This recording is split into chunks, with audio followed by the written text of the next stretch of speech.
Bir kishi so'radi. Men kredit olib turaman.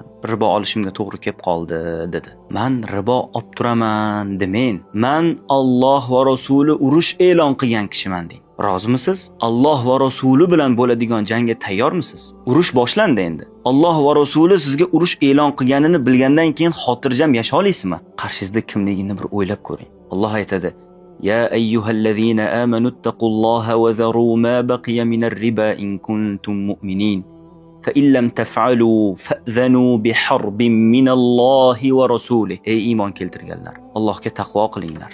Allohdan qo'rqinglar. Agar mu'min bo'lsangiz, riboni qoldig'ini ham tashlanglar. Agar undoq qilmasanglar, Alloh va Rasuli tarafidan bo'ladigan urushga ishonavering. Ribo oluvchi kishi Rasululloh sallallohu alayhi vasallam taraflaridan la'natlangan va olgan kreditimiz bilan biz boy bo'lib qolmaymiz.